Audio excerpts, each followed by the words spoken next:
سمعت علي بن معصوم الكياني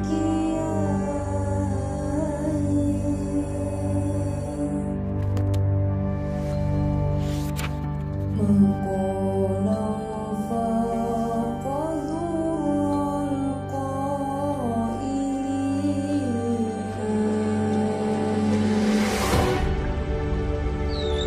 Once upon a time, there lived a child in a beautiful land where everyone lived in peace.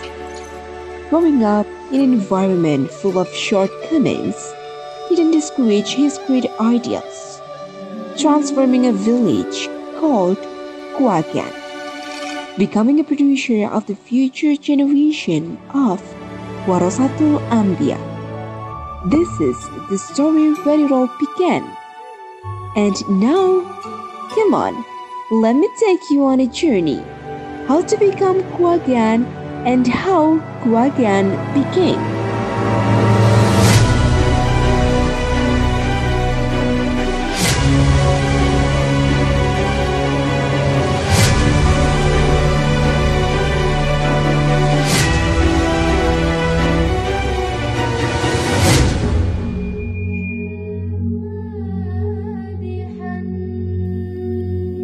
Sekitar 1950-an, di sebuah kampung bernama Boto Putih, 5 km di sebelah utara Kuagian, lahirlah seorang putra keempat dari 12 bersaudara.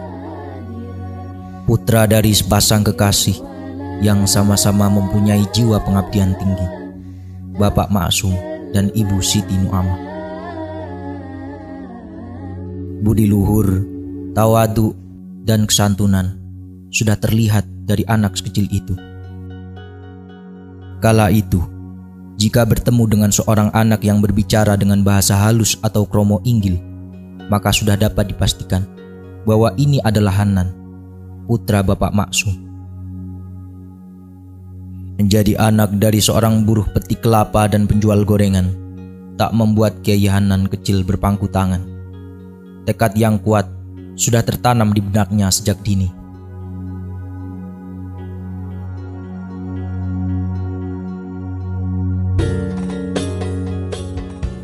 Sekitar umur 12 tahun, dengan keterbatasan biaya beliau berangkat, melangkah ke Pondok Kencong, timur Kuagian, mengejar impian, merajut masa depan. Selayaknya pohon yang tak luput dari terpaan angin, 1971, sang ibu menangis dan meminta maaf, sudah tidak bisa menanggung biaya mondok sang putra. Dengan bermodal keyakinan yang kuat, Kiai Hanan berkata, "Sudahlah Bu, hanya doa restu engkau yang saya minta." Semua biaya ditanggung sepenuhnya oleh Kiai Hanan waktu itu. Kiai Hanan tidak menyerah karena beliau percaya bahwa beberapa tahun ke depan beliau akan berkata, "Untungnya aku tidak menyerah, untungnya aku tidak berhenti melangkah."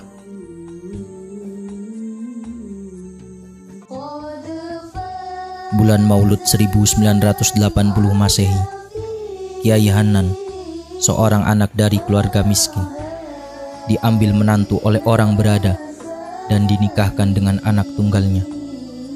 Dara Ayu umur 16 tahun dari dusun Kuagian, bernama Miftahul Munawwaroh, putri sematawayang dari pasangan Bapak Haji Anwar dan Ibu Hajah Asmuroh.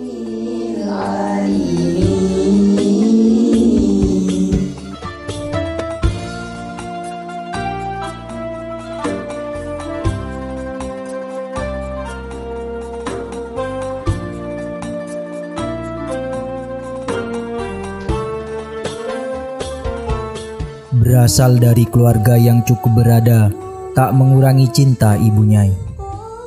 20 tahun hanya menaiki becak, diterima dengan sepenuh hati. Ibu Nyai adalah sosok yang setia memberikan senyuman. Seseorang yang menjadi alasan kuat untuk terus melangkah ke depan bagi Kiai Hanan.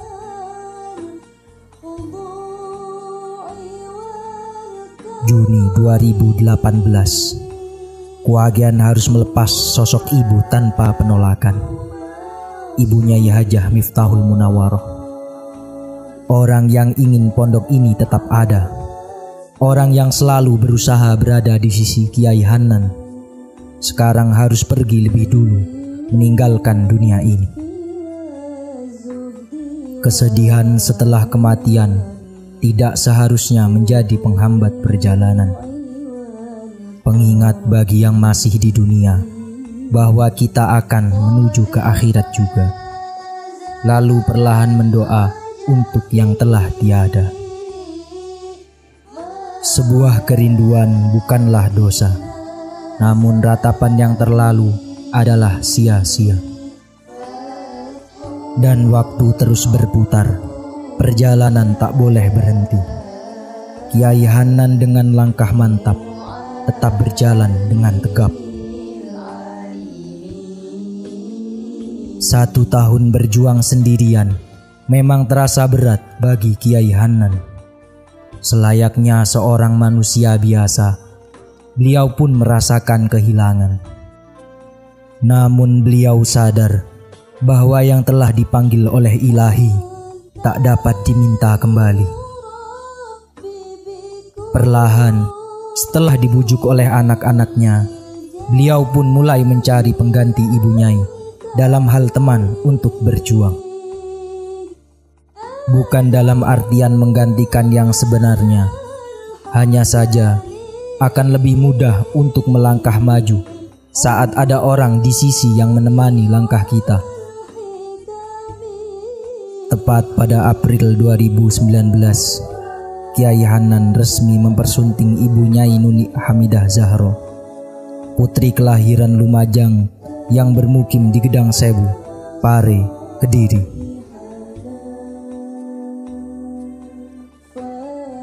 Dan sejarah selanjutnya, kalian akan melihat lompatan tinggi dari seorang anak desa yang lahir dari kedua orang tua sederhana. Murid kesayangan Kiai Haji Ahmadi dan Kiai Haji Zamroji Syairozi, menyulap sebuah desa para maling bernama Kewagian menjadi sebuah kampung tempat para santri berjuang mati-matian. Sebagaimana titik yang menjelma sebuah lingkaran, sebagaimana akar yang tumbuh menjadi pohon yang rindang. Kewagian, disinilah kami belajar tentang arti dari sebuah kesabaran. Seorang yang lahir dari keluarga sederhana, seorang yang berjuang dengan bekal seadanya, seorang yang terpaksa sendirian menanggung semua biaya, seorang yang harus rela melepas orang yang paling dicintainya, dan seorang yang akhirnya mampu merubah impian menjadi kenyataan yang mulia. Tahukah kamu siapa yang aku ceritakan? Beliau adalah Kiai Hanan. Dengan cintanya, kita dituntun menuju Tuhan.